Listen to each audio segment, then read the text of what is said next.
Remember what Adonai has befallen us. Oy, look and see our disgrace. Oy, me hayalanu. Our inheritance has been turned over to strangers. Oy, our homes to foreigners. Oy, me hayalanu. We have become orphans, fatherless. Oy, our mothers lament in the month of Av. Oy, me hayalanu. We pay money to drink our own water. Oy, because we have scorned the water libation ceremony. Oy, me hayalanu. Upon our necks we are pursued. Oy, because we pursued purposeless hatred. Oy, me hayalanu. While we stretched out a hand to Egypt. Oy, while Assyria trapped us like a hunter. Oy, me hayalanu. Our fathers have sinned and are no more. Oy, and we who continue in their ways bear the burden of their iniquities. Oy, me hayalanu. Slaves rule over us. Oy, because we have discontinued the liberation of Hebrew slaves. Oy, me hayalanu. In mortal danger we bring our bread. Oy, because we have clamped our hands tightly against the poor. Oy, me hayalanu. Our skin was scorched like an oven. Oy, because they exchanged their dignity for degradation. Oy, me hayalanu. They ravaged the women in Zion. Oy, because they sullied and seduced their neighbors' wives. Oy, me hayalanu. Leaders were hanged by their hand. Oy, because they plundered and robbed the loot of the poor. Oy, me hayalanu. Young men bear the millstone. Oy, because they were found in their harlot's house. Oy, me hayalanu. The elders are gone from the gates. Oy, because the festival pilgrimage has been discontinued. Oy, me hayalanu. The crown of our head has fallen. Oy, because our holy temple has been burnt down. Oy, me hayalanu.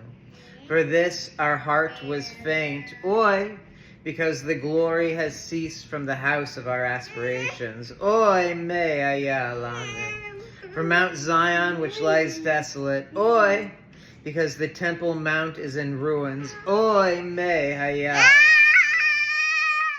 Yet you, Adonai, are enthroned forever. Your throne is ageless. Why do you ignore us eternally? Forsake us for so long. Bring us back to you, Adonai, for we shall return. Renew our days as of old, for even if you had utterly rejected us, you have already raged sufficiently against us. Bring us back to you, Adonai. We shall return, renew our days as the days of old. Gullus, homeless, helpless and heartbroken. Rabbi Yossi said, I was once traveling on the road and I entered one of the desolate houses in the ruins of Yerushalayim to pray.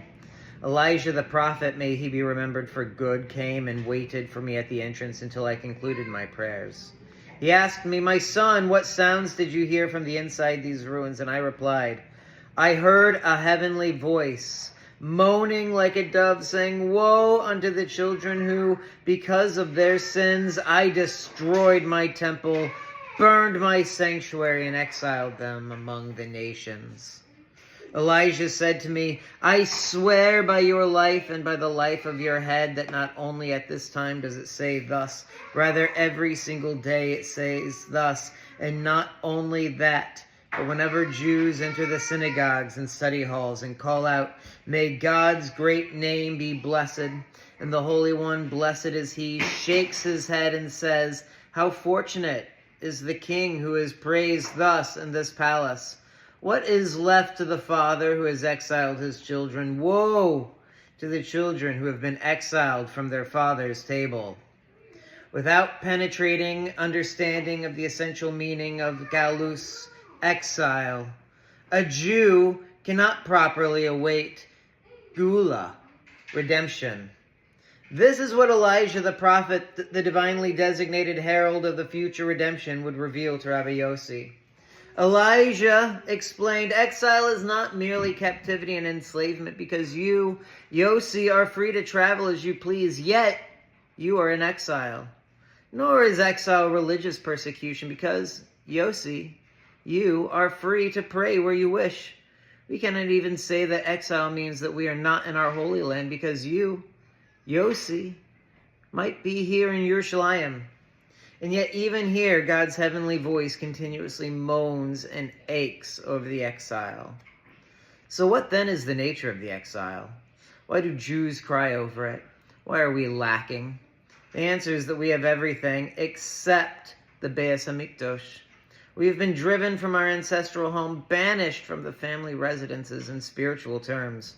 We are homeless. Homelessness is a terrible thing.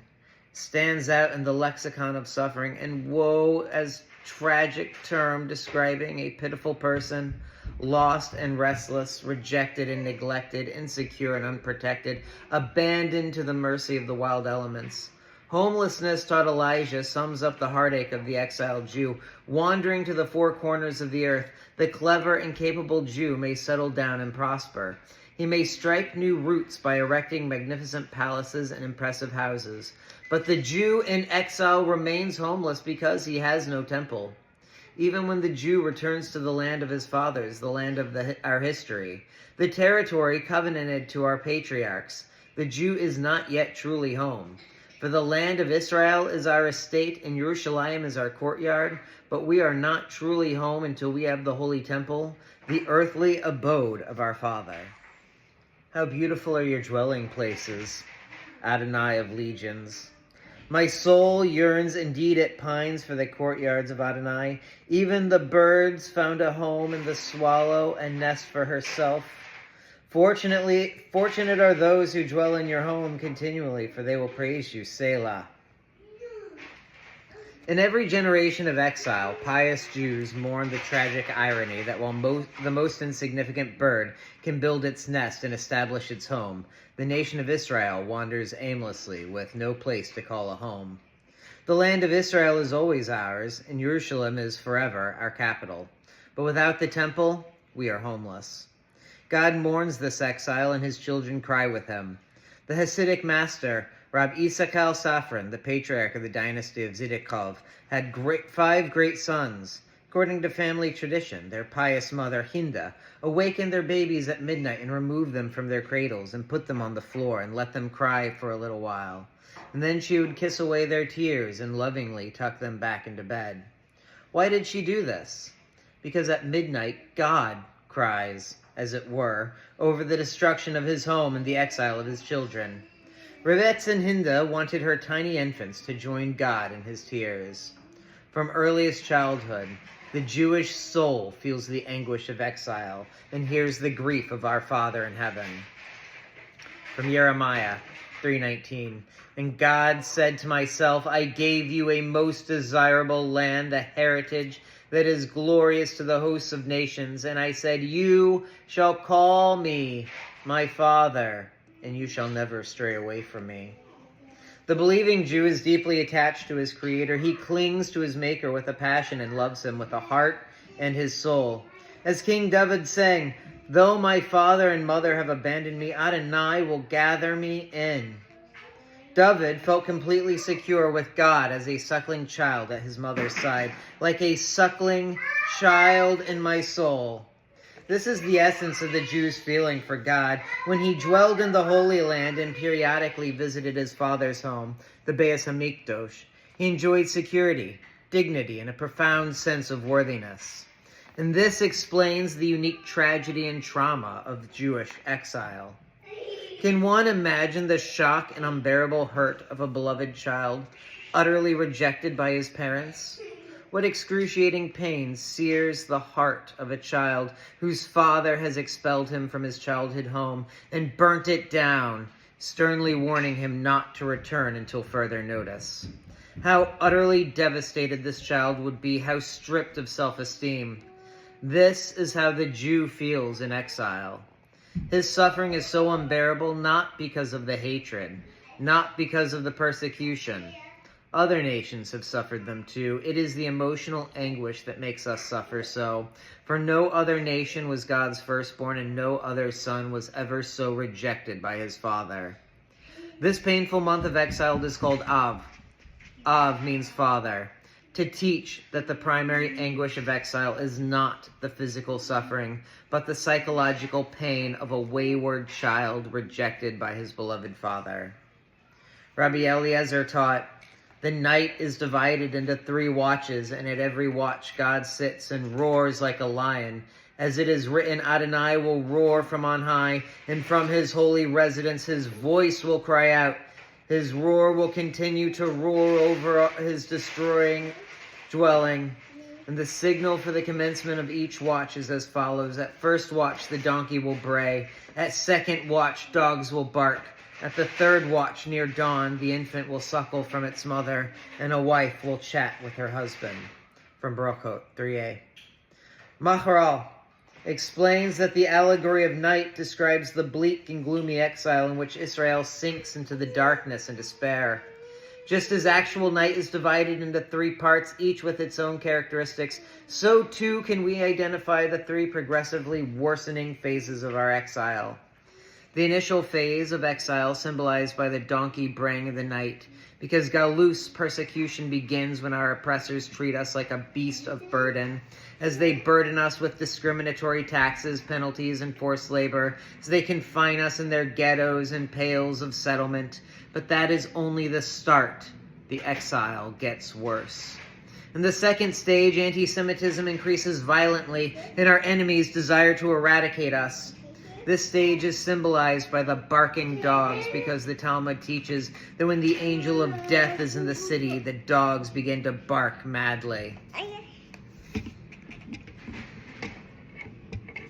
Thus, the barking of dogs at the second night watch will symbolize in the second phase of our exile that our enemies seek to kill us through pogroms, through blood libels, inquisitions, genocide, and Holocaust.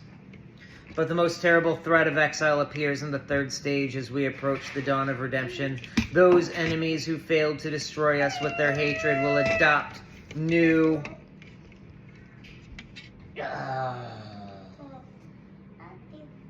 Those enemies who fail to destroy us with their hatred will adopt a new approach. They will try to kill us with love. Whereas in earlier times, the Jew was despised, vilified, and ostracized. As the end of days draws near, the Jew will be warmly welcomed and embraced. Whereas in the earlier times, intermarriage was unthinkable and unspeakable, the Jew will now be encouraged to assimilate. And thus, at the third watch of night, as the wife chats with her husband, the enemies of the Torah will speak to us as intimately and lovingly as a marriage partner. And this insidious holocaust of love will be far more successful than a holocaust of hate. And assimilation and intermarriage will decimate the ranks of the Jewish nation like no other scourge. And yet, even as all hope for the Jewish future seems to fade, a faint glimmer of light will appear when an infant wakens and suckles from its mother. For even though most Jews will be assimilated and alienated from their Torah values, there will be a handful, those who will instinctively be drawn back to the authentic wellsprings of Torah, just as an infant instinctively seeks nourishment at its mother's breast. This pure return will bring an end to the darkness of exile and herald the dawn of redemption. And this is Maharal's prophetic interpretation of the 3 levels of the long black night of exile. And yet the point remains to be explained. What is the significance of the metaphor which describes God as roaring over watch like a lion? Adonai will roar. How does the roar of a lion relate to the destruction of the Holy Temple?